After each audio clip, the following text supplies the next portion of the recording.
Hello everybody, I'm joined today by my friend and student Lynne.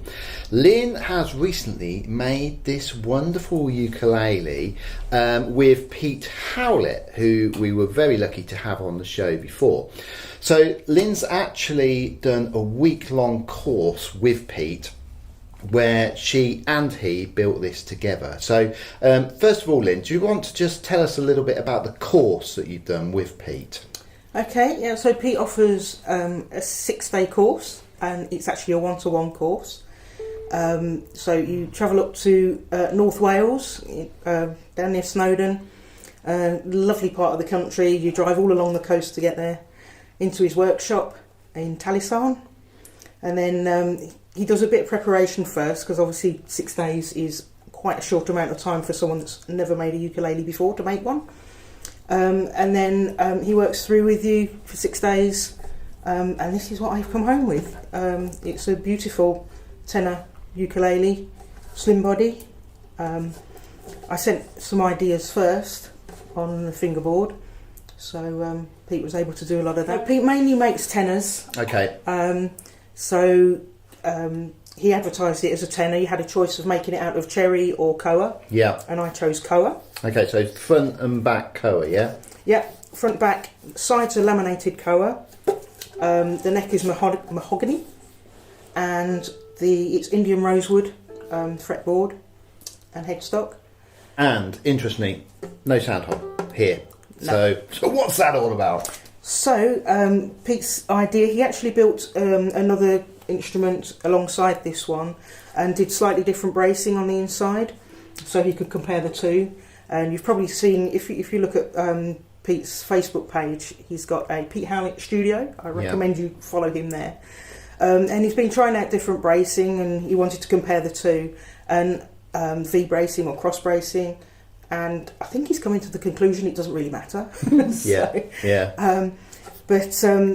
So the sound hole, the idea is he's got quite a radius on the instrument, on the back and on the front.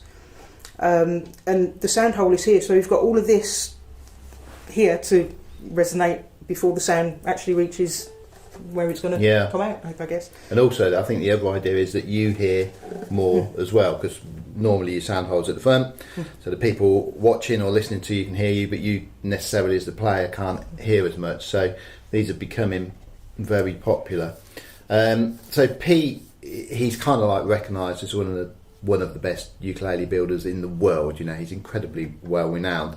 The guys in the ukulele orchestra of Great Britain, a lot of them use his ukes, don't they? Yeah. When you rock up, how much of it has been done, or are you staring at a piece of wood and, whoa, that's it, we've got to make that into a ukulele? I mean, he's book matched the front and the back. They're roughly cut to size. He'd already prepared the sides. These are actually laminate koa. This is another Pete's experiments. Just explain what laminate koa means. So it's koa, but it's several layers glued together. And what's the idea between the sides being laminate koa and the front being sort of solid koa? I think a lot of people say you must have a solid instrument is going to sound better. Yeah. People tend to think laminate's not quite the thing. However, Pete, using laminate on the sides, he said it's a lot easier. It holds its shape. It's not as springy, so once he's shaped it, it holds it better. Right. And again, with his experiments, I think it's not making an awful lot of difference in the sound on his instruments. Yeah. So at the moment, Pete's current build's generally laminate at the side. Okay, fantastic. And then talk to us about, so you've designed this, let's do a little close-up there at the camera. You've designed this beautiful headstock here, the inlay on the headstock, and also if we look down on the neck, these mother of pearl inlays here. So you obviously wanted it something personal to you, so you've designed these, haven't you? Yeah, I mean, I had some ideas of what I'd like, and I wasn't sure how intricate Pete could go with. I mean, they're hand built ukuleles, but he does use CNC machines as well, because to do that by hand, I'm not even sure it's possible. Yeah. So I sent him some ideas with these drawings, and then a couple of days later, he's like, "Well, here's the drawing," and then he'd already prepared the fingerboard. Yeah. Again, I say there's a limit to what you can do in 6 days. I suggested these designs. If you couldn't quite manage it, I thought I'll just go with a little triangle at the sides. But Pete's done an amazing job on those. These are quite personal to me. This one is an angel. Represents my twin sister who I lost just before we were 3. This just represents my dad, always in my heart. This represents my mum, the infinite love. And again, because I was twins, why have 2 dots at the 12th fret when you can have twin girls? Yeah. And then this is my little Springer Spaniel. Oh, bless. And at the top, this is it's the sheepdog monument in New Zealand at the Church of the Good Shepherd. And this is where myself and my husband Cliff spent a lot of time in New Zealand, and in the view of that, where he asked me if we'd get married. So there you go. Oh, bless. So yeah, but it came out really nicely, and I think Pete did some experimenting as well with actually inlaying the mother of pearl to mother of pearl. Yeah. So yeah, I mean, it's amazing. We're going to play it in a little bit. Pete.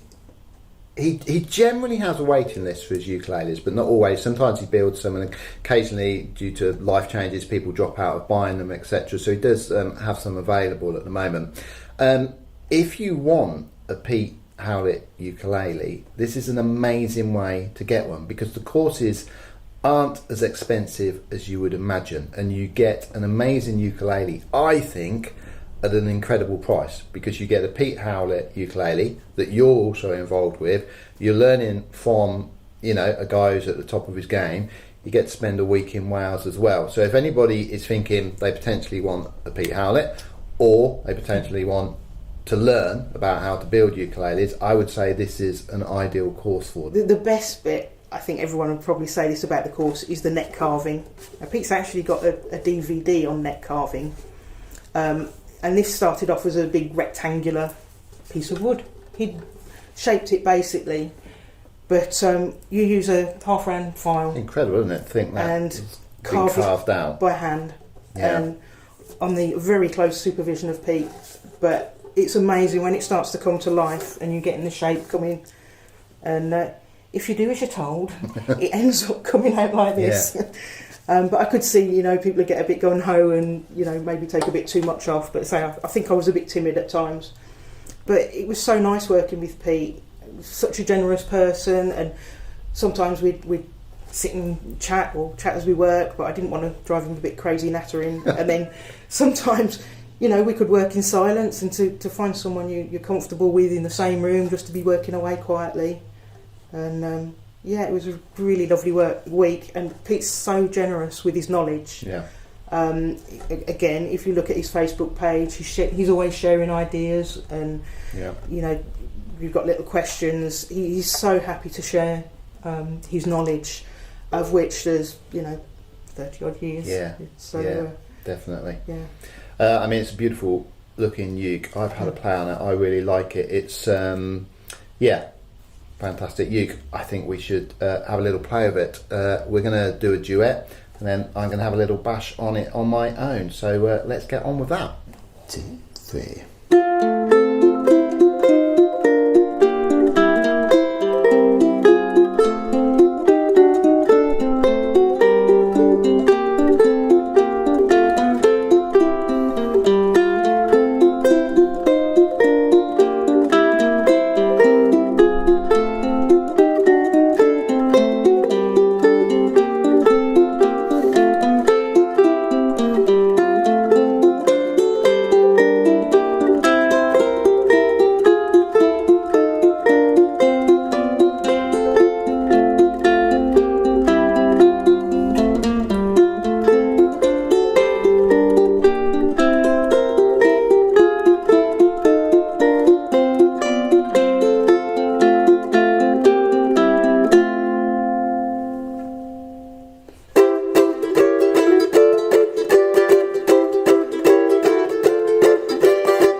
There you go. That's the wonderful ukulele that Lynne made with Pete Howlett. Thanks for watching. Take care.